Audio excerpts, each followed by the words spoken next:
if all you know is where you've been, you can't really grow, right? Even if you have a business, it's even worse because the business expenses, and if you want to grow in your business, you need to invest.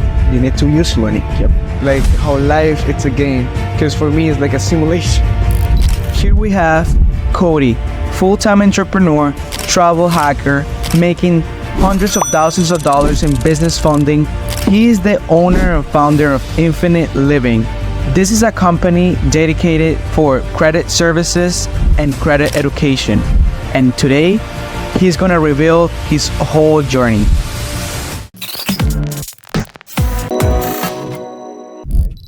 Hey, so welcome back to Luxury Talks, where we're diving into real estate and Miami living. So this is your first time in the studio, right? In this one, yeah. Yeah, so this is basically luxury studio for podcasts. It's new. So as you can see in front of you, you can see some of the houses that they manage. They're like, they're one of the wonderful houses here in Miami. You've been to one of them. Yeah. That one was like 5 mil. Okay. They have under management from like 5 to 20 mil. So they're pretty like luxurious. Yeah. And yeah, I'm collaborating with the podcast now and interviewing people, and then Miami living, it's like, where do you live? Yeah. Downtown, right? And then you live in downtown? Yeah. I've been looking at, so our lease is up in the end of November. And how much you're paying right now? My portion is like $2,000 a month. Wait, your portion? So how much is the whole thing? $4,000. 4,000? Yeah. And what do you do for living here in Miami? So a couple different things. So and then we got a couple different divisions inside of the company. So we've got obviously the credit repair side of things, where you've gone through like the inquiry removal, like to get those off, which has been great. We have the credit development side. So we have the boot camp for every 8 weeks where we go through that of personal credit, business credit, and then travel hacking, like, which just got back from Europe. So we'll probably talk about that for a month. Yeah. And then we've got the business funding side of things where you got connected with Diane, and then we'll go through some other things, which I want to talk to you about today as well. And then recently in October, we launched the insurance division as well. So life insurance, right? And I think you have your license, or you? Yeah, I do have my license. Yeah, if you ever need it. Sell me. Yeah, I guess. Right. In real estate, there is many things that I'm doing. So there is like investments, I'm doing sales, I'm also doing like wholesaling. Like there's so many things, and as you can see in credit, there's so many different like aspects inside. Yes. Credit as a whole. There's personal, right? But there's like the education and development, but there's also credit repair. And the business side, you've got business funding, right? With real estate, you've got wholesale, you got long-term rentals, short-term rentals, fix and flips, you got wholesale, and then you've got like low-end properties, and you've got more luxurious properties, which is that's what you're doing. And then even with insurance, you've got IULs, you've got whole life policies, you've got term, right? Mortgage protection, which ties into real estate, which is a form of term. So multiple different facets or aspects of it, right? When it comes to each individual industry as a whole, which is awesome. So, yes. So coming back from, the Miami questions. So you're doing all that gives you like access to have this lifestyle of living in Miami, right? Yes. Is it, you like it? Would you like to stay here, or you're thinking about moving? So at the end of November of this year will be essentially 3 years. Okay. And even before, so I moved to Miami with 3 weeks notice. I don't even know if you knew that. So no, I don't think so. So yeah. Give me a story. Yeah. So it was November of 2021, and the opportunity came up of like, hey, do you want to potentially move to Miami? And I was like, okay, when? Like 3 weeks. I was like, okay, maybe let me think on it for a day or so. But I was like, I wasn't opposed to it. Okay. And the reason is because ever since like April of 2020, I was living at home with my parents, came home from college. That was right after COVID was hitting. Okay. So there wasn't a reason to move out and do other things. Okay, cool. Still live with them, save up some money, trade, invest, all that. Amazing. The opportunity then came up, but I'd also had different opportunities to move to different places in the country with other friends. And those just ended up falling through. I had mentors here. The network was here, being a huge crypto hub, entrepreneurship hub. I was just like, okay, of all the places that I'd looked at, this one probably makes the most sense. And yeah, on 3 weeks notice that, I think it was like 2.5 by the time I made the decision. I was like, cool, moving to Miami. So my point in saying that is that was November of 2021. We're in 2024 now. So November of 2024 will be 3 full years that I've been here. And even going to the fact of like moving to Miami, I was thinking, let me give this 3 to 5 years, right? Because a lot of the things I base it on short term is like 3 to 5 years or so of what I want to do in that time frame. Okay. So yeah, it's kind of hitting that time frame. If I decide in October, November, I'm like, let me extend it another 12 months, I will. Otherwise, yeah, my roommate and I were just talking about that the other day. Like, what's the plan after this year? Do I potentially again want to move to Tampa to help everyone on the insurance side of things? Do I not? Because if I don't stay in Miami or don't move to Tampa, I'll probably move out of Florida. But then where do I want to go? So like, that's where I'm trying to figure it out. Got it. And at the same time, I'm like, I moved to Miami on 3 weeks notice. I still have 8 months, right? Like, or 8 or 9 months. I've got time to even figure out a month, 2 months, 3 months in advance of what I want to do, where I want to go. That's the good thing about having time freedom while working, your companies. What's your main purpose on being uncomfortable, by leaving your parents' house? Was that the main purpose, to being uncomfortable, or what was the main purpose of leaving your parents' house? So 2 things. One, if all you know is where you've been, you can't really grow, right? There's the shark tank and the fish tank, or the shark and the fish tank analogy, right? It's only going to grow as big as it can, as big as its environment. So I have a mental block every time I go back home because of the fact that you from literally I've lived in the same house my entire life. So from the time I was born till 18, 0 to 18, Cody was born and raised in that house. So younger Cody's there. Okay, cool. You go away for 9 months for college for 2 years, fine, but then spend another year and a half there. So I've spent 19, almost 20 years of my life at that, let's say 19 years of my life at that house. Anytime I go back, I have a mental block where I'm not as productive. I just don't do as much. I'm just very much more so lazy. So getting out of that environment is much more helpful, I think, to my growth, where I wasn't nearly making the amount of money I'm making now compared to that. Obviously, we grow when we succeed, but even as I'm moving out, I probably took a little bit of a financial hit because I probably didn't adjust properly. But as soon as you're then hit with real world problems, right, of having to pay rent, of having to pay utilities, of having to pay this, and this, then you're like, I actually have to adult and I have to actually grow up, which most people don't. And that's why I talk to a lot of the other younger individuals who I mentor and talk to and work with. Like, I'm making all this money. I'm like, but you're not really, because when you start, you actually renter's insurance, your rent, food, all of this, you're like, man, I only have, I've raised 300, 500, maybe 1,000 left over. If you're lucky, depending on how much you're making, it's just something to pay attention to. So I definitely think it was something I had to change my environment for, to be able to stay in more long-term growth.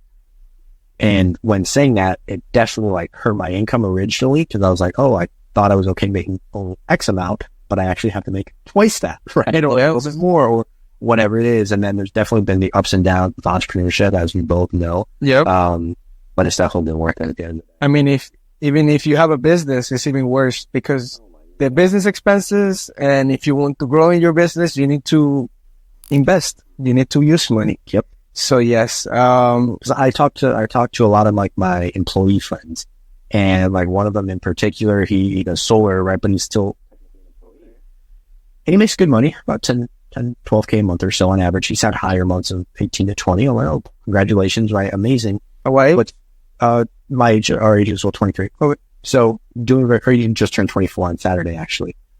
So doing well for himself, but he's still living at home. So he's like, I've got X amount saved up. I got X amount on my Roth. I'm like, yo, that's completely good. He's like, yo, you should throw money into this crypto, right? He's going through his first phase of crypto, right? He hasn't been in a bull run before. He's messed around with some meme coins, but also some really good projects, threw 5 figures into good project Bitcoin, Ethereum, and he's up on a lot of those. Okay, cool. But he's like, yo, you should throw X amount of money towards this project. I'm like, here's the thing though. It's not worth the risk for me to take that money and put it into that rather than putting it back into my business. Exactly. And people are like, I want automated income, right? Or all passive income. I want this. I'm like, trust me, that's great. But don't you think if a passive income can make you 2x in a year, right? Or even 3x in a year, if you invest that back in yourself, don't you think your business can at least do 2, 3, 5, 10, 20 times if you invest it properly? So that's kind of like the conversations I have with people, because oftentimes people try to compare themselves with one another. Yeah, it's like, look, you can't be doing that because we're living two different lives. I'm running a business here where I'm not going to be making as much money, or I'm making money, but it's all being reinvested, like you just said, into branding or literally personal brand, marketing, just normal business expenses, expanding your business, offices, supplies like this, like or shooting videos or whatever it might be. That most people are like, oh, I don't actually have those expenses. Like, yeah, if I didn't run a business, or if I didn't throw money back into reinvesting into my business, well, I'd make a lot more money. But at what cost? You're not actually building something for the future. 100%. I used to invest in the stocks and do like a lot of trading, but that was, doing leverage. Yes. And when you're in your business, you leverage yourself. You get to, for example, now I have invested like $10,000 on this brain guy. Okay. He's a neurologist, but he's a specialist, brother. And he's basically going to do a study of my mind and optimize my mind. Yep. You think a stock or a real estate or anything is going to give me the ROI that I can do to myself? Because I believe, first of all, we have a machine that's our mind. So we need to invest in our knowledge. Yep. And if you can optimize it, bro, you're going to be like a Superman. Yes. And that means your business is going to be a Superman as well. So yeah, I totally agree with you. And it all depends on what he been through. So maybe he haven't gone through the stuff that we've been, and it's fine. We all have our own journey. Exactly. So it's good for him. And going back to the living here, how do you manage to, like, as we spoke, all these expenses, because $2,000 is just the rent. Yeah, this is rent. That's not food. Exactly. So we're talking about, I see you're good, because we take care of our body. Yeah. Whatever we eat, that's how we don't feel this fog in our head. And, we don't eat. It goes back to investing in yourself. Exactly. Like you're saying. So it's like, instead of investing into your business, if you are the vessel that you're in, your body, right? If that's quote unquote the best investment, or you are your best investment. Okay. So you want to be growing your mind. You want to be growing your body. You want to be growing your business. Well, how do you grow your mind? Well, you listen to the right things. You don't listen to a ton of rap music all the time. Not saying you can't every once in a while. Like I do in the gym, but a lot of personal development, and then eating the right way. Like I have a $5,000 water machine that does reverse osmosis, hydrogen, all of that good jazz, and changes the actual pH of the water. Is that the one that Gary sponsors? No, different one. But okay. He talks about another one as well. That's very good. It's like hydrogen or something, right? Yes, it's like $325 or whatever it is. But yeah, where you can do it on a plane. I'm like, oh, that'd be good. So when I do travel abroad, and I am on a plane because I love drinking a lot of water, which I'll get to in a second, like that would be very beneficial. So investing into that, investing into, like, I get literally delivered to me $300 every single month with Butcher Box. It's all grass-fed steaks and ground beef, right? So that's what you've probably seen on the story before as well, eating healthy. I'm like, everyone's like, oh, why are you eating so much steak? I'm like, because it's good. Like Colin Yerstevin talks about that all the time. And if you follow him on social media, he does great with personal brand, but all carnivore diet. He eats a lot of sauerkraut, which I'm not personally a fan of, raw cheese, raw dairy. He loves all that. Okay, cool. I do a more of like the raw cheese and then a heavy fish plus meat diet. Like I love salmon, things like that, but it's all eating healthy. So that's where, whether it's like life insurance, you're protecting your body, your family, yourself. Like legal wise. Exactly. Legal wise. Then on the business side, you've got business insurance, protection of yourself. Yes. But then you invest in that $10,000 into a mind coach, helping protect your mind, helping you develop things even further, right? Me eating healthy all the time, having the best water, some of the best food, and not eating as much carbs and as processed crap. Boom. That helps me optimize, not have as much brain fog, like you were saying as well. Then on top of that, I also did the gene test with 10X Health with Gary Brown as well to see, okay, cool, what genetic breaks do I have in my gene? You take that test once in your life, it's $600, and then it's like $100 a month for supplements. Okay, $100 a month, you're like, that's so expensive. But if you're investing back into yourself, you shouldn't see it as super expensive because you spend $100 on gas that fuels your car every single month. Why not invest all the things, food, everything to fuel you properly? And not only that, because if you're investing in yourself, that means your performance is going to increase. So that means yeah, exactly. You're making more money. You're being more efficient. So yes, I mean, 100%. I agree with that. That's what everybody should be doing instead of wasting money on coins or whatever, you know? Like, it's fine. If you got a lot of money, do both. But for me, prioritize. Exactly. I'm my priority, you know, like, no coin is going to give me what I can give myself. No, because even if you 10x that, okay, cool, it's short term. Whereas if you 10x in the short term on your body by reinvesting back into yourself, eating the proper things, drink the proper things, exercising, and you do, getting sun early in the day if you're doing cold plunges, saunas, or anything like that, amazing, even better. Okay, cool. Maybe it's a short term 10x, but in the long term, it's a 50x, 100x, 200x from doing what you're already doing. I mean, I think you know this. Gary used to work with the insurance companies. He used to basically tell people when you're gonna die. Yep. Because it's as easy as tell me your habits and I tell you your future. You know, I tell you if you will be healthy, if you will look, you know, like bad, or if it all comes down to what do you do daily. Yeah. What are you eating? Are you exercising? Are you drinking a lot of water? It's just as the basics. We're not talking about anything crazy. Like, you don't have to spend what I spend on my mind. You know, I spent $10,000. You don't have to do that. But just as drinking water, the good water. I drink alkaline. I don't know. Yep. Is that the machine you bought? Yeah. Is it with rocks and everything? No. Because that's the one I have. Okay. System with it as well.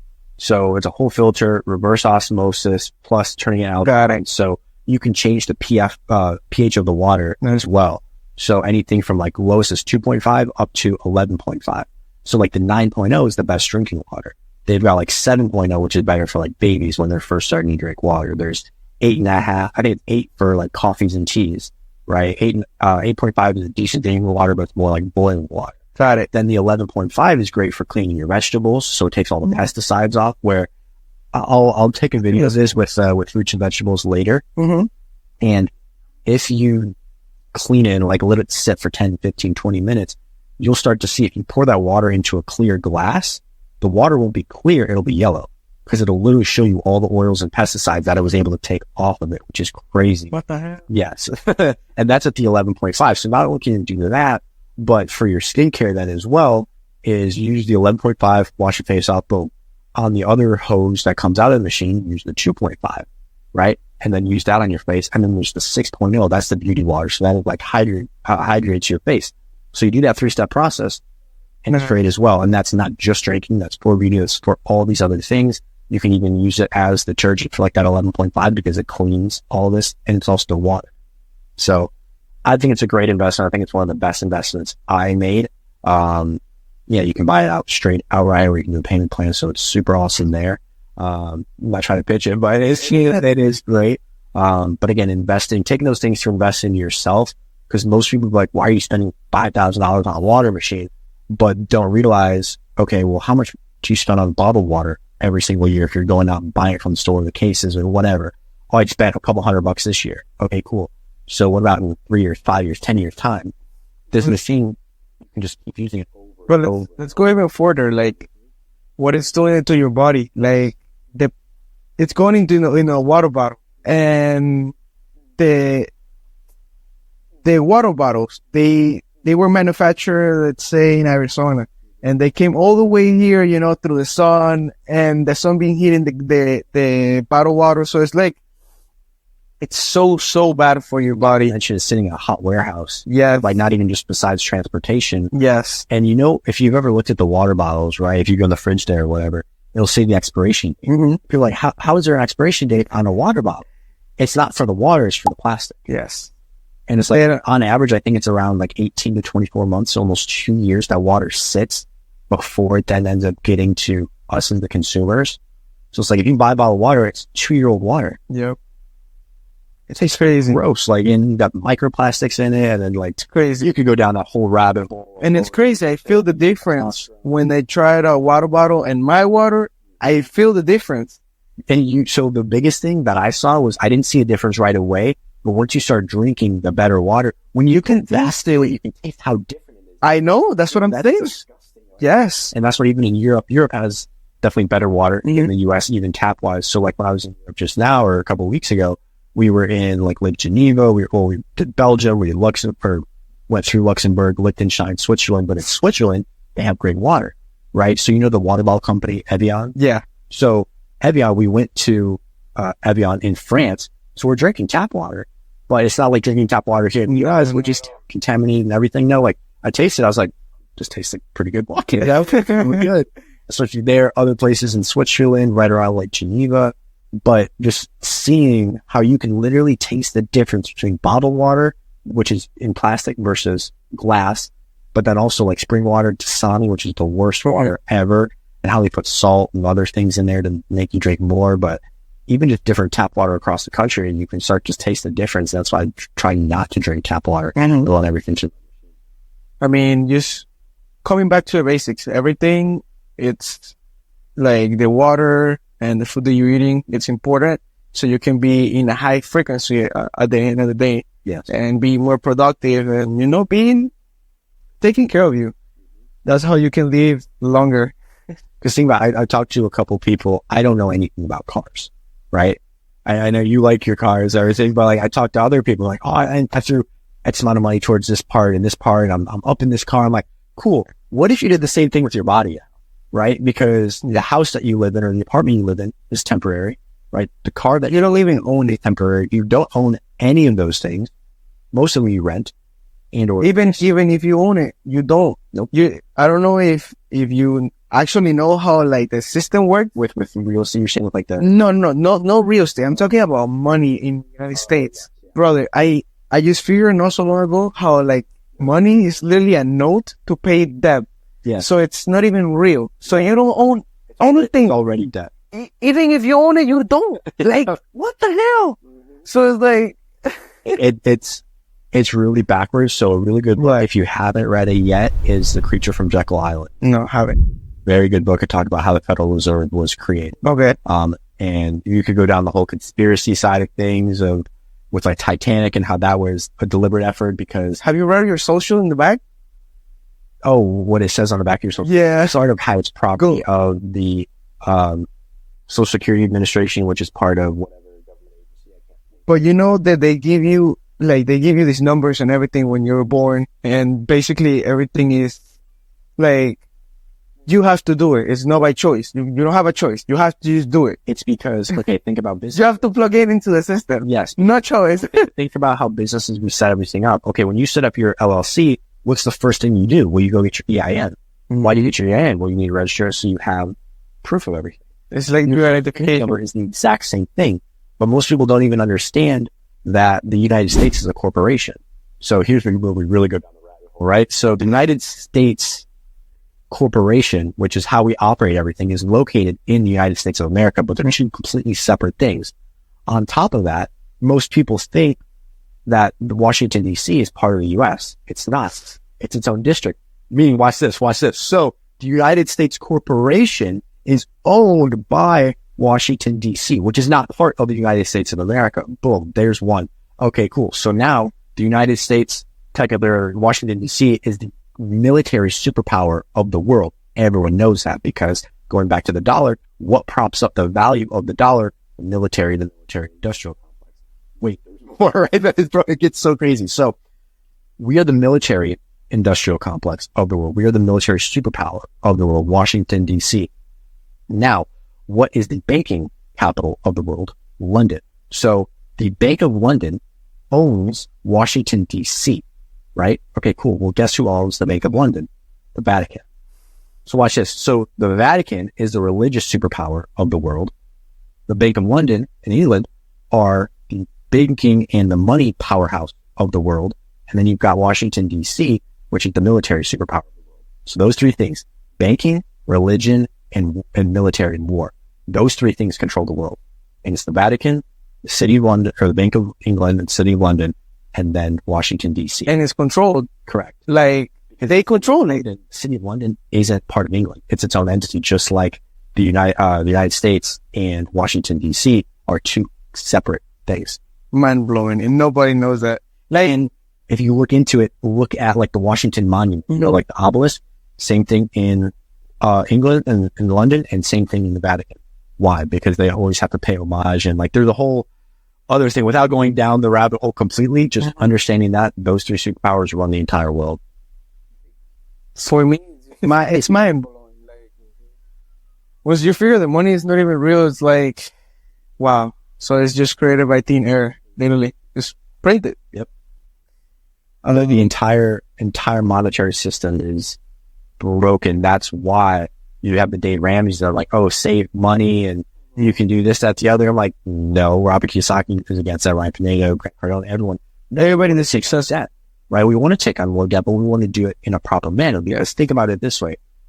If money is already debt, right? Why not just use the debt that we have, so credit, right? To be able to get more money. Because if we're buying assets, which we do with the debt that we have, right?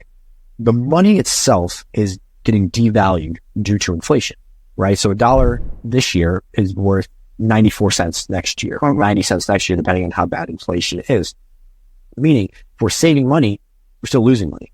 Whereas if we take on debt, let's say we take $100,000 or $1 million, we invest that into real estate, right? Yeah, we paid $1 million, but what if that real estate now worth $1.2 million, $1.5 million, $2 million? It's appreciating. Exactly. So the assets are appreciating, whereas we're still paying back in the deflation, the deflating currency itself. So that's where there's that gap where the rich get richer, the poor get poor. Yes. Because people listen to people like Dave Ramsey, where he talks about putting all your money into mutual funds until you have enough money to then buy a house and then use that as your biggest asset. When in reality, like, it's okay because you're not paying any interest, but you're also locking up $300,000-$500,000. Whereas you can use that same $500,000 and get 2, 3, 4 properties and have much more real estate. Yeah, you're paying the bank, but they're cash flowing, making you income. So yeah, 2 different groups of people that we talk to. Obviously, the more business and entrepreneurial driven versus more middle America. But yeah, the entire banking system is a scam. Use that to your advantage. As you said, it's about listening to the right people and having the right team. So as you can see, for example, I have you for credit, and I have many more people for my legal stuff. For, like, as you said, like, we need a trust. We all should, like, protect yourself legally. And I have that on that side. Like, I don't know much. I know the basics, so I know what I'm talking about, but I have somebody that's the best at that, so they can take care of it for me. And the same thing in my business with, like, I try to know everything about it, but I have people that are the best at what they do. Yeah. And marketing and sales. Like, and that's why you hire them, because think about it this way. It's like, yeah, you can pay someone to mow your lawn, or you can do it yourself, but that's a very low end work. When it comes to taxes or legal work, yeah, could you try and figure it out yourself, or QuickBooks or accounting, right? Yeah, I mean, you could, but how much time is it going to take away from you? yes. And what is that going to cost you? So if it takes you 10 hours or 40 hours to learn something, what is the opportunity cost, which I think a lot of people miss out on? So if I pay someone $350, $400 for my taxes, right? How long would it take me to learn all these different deductions, all these certain things? Probably a lot more, and I could make at least $350 in that time. Exactly. So leveraging other people, because I mean, I'm even dealing with that with not a huge legal thing right now, but where people just didn't deliver on the services that I pay for. And I'm not a lawyer, obviously, didn't go to law school, but I know to an extent of how to read contracts because words are very specific, right? Because it's like, if I tell you, oh, we can guarantee this and this, or I say, I can guarantee you this or this, there's a big difference between and or. So just very small changes in wording, pay attention to, but that's why, again, having the right people in your corner, whether it's taxes or real estate or credit or insurance or setting up trusts or whatever it might be, cool. Leverage those people, because now you're building that ecosystem, you're building that Rolodex of individuals to reach out to.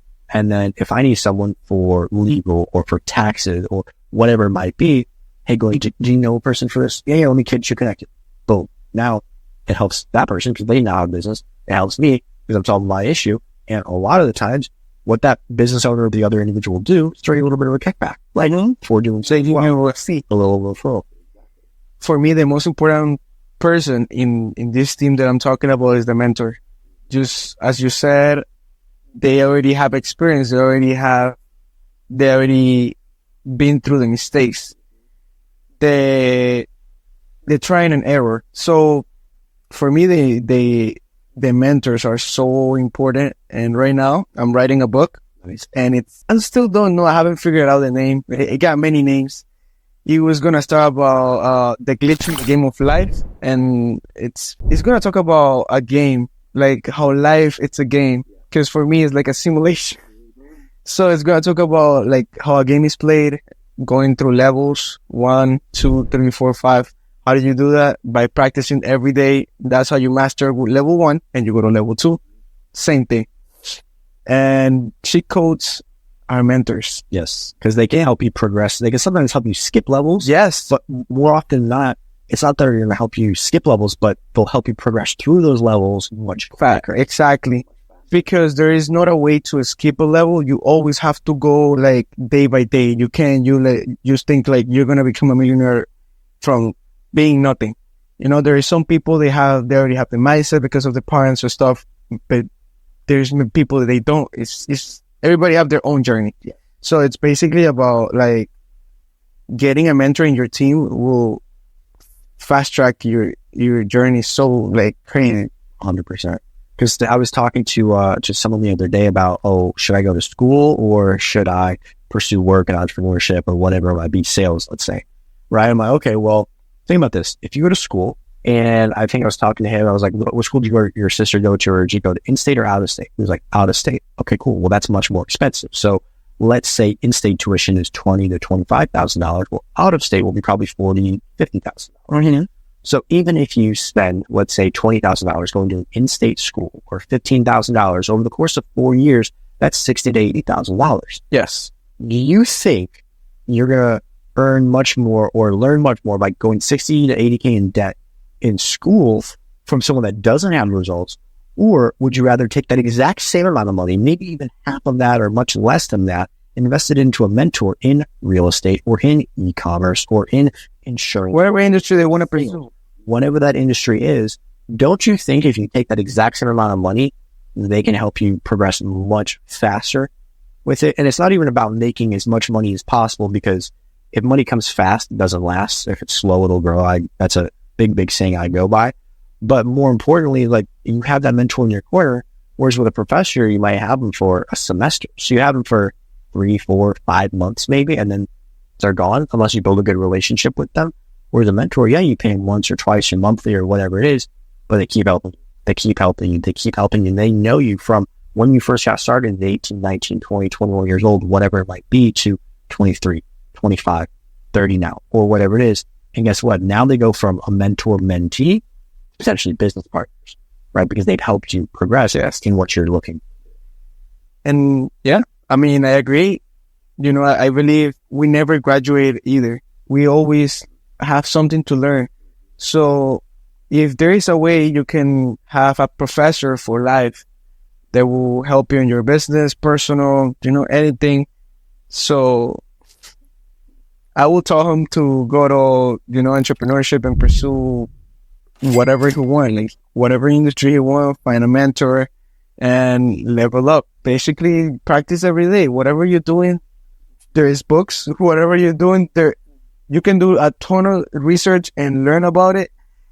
So it's just about giving your time to it and becoming the best. Yes. Because there is also, you have a certain competition and everybody is working towards being the best.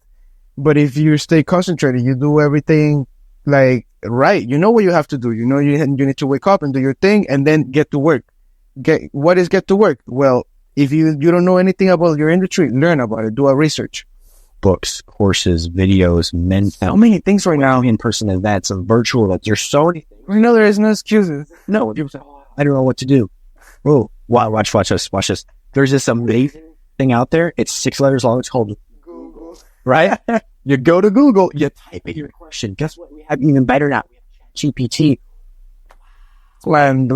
Ask it a couple questions and it helps direct you in the right direction to be able to achieve what you want. And then you go to YouTube, you invest in courses, mentorship, masterminds, events, whatever it might be, because those are the things that are going to help you level up. Mm-hmm. But you also have to be very specific with what you want. Yes. I was talking to someone about that the other day, or yesterday actually. He's like, well, what do you want? Okay, I want to make money. How much money? Okay, I want to make $10,000 a month. Okay, cool. Why? Because I want a car. Okay, cool. What car? Let's say like an i8, right? Or whatever, a Range Rover. Okay, cool. Why do you want a Range Rover? Oh, because I like the feeling that it gives. Okay, cool. Would you like the feeling that it gives you on day 1? Yeah. Okay, cool. What about day 5? What about 1 month? What about 3 months? What about 2 years from now? Where you still have that same feeling? Huh. Okay, cool. So why do you really want the Range Rover? Why do you actually want to make $10,000 a month? What are you actually going to do when you achieve it? And more often than not, when I have these conversations with people, it's not me necessarily having a long conversation and me talking. It's me asking questions, right? I think that's one of the biggest things a mentor can do, because most people now not only don't even know what they want, but they don't even know how to define the words that they're using. Here's a great example. If I were to say, Glenn, do you think entrepreneurship is risky? What would your answer be? It is. Do you think having a normal job and going to college is risky? It is. Cool. What do you consider risk? How do you define risk? Right? So look at right there. You're like, okay, how do I actually define risk? Because other people might be all want to be successful. Everything is risky. Exactly. Being alive is risky. What's the level? Me driving here in Miami, bro. We know Miami and South Florida traffic. Yes.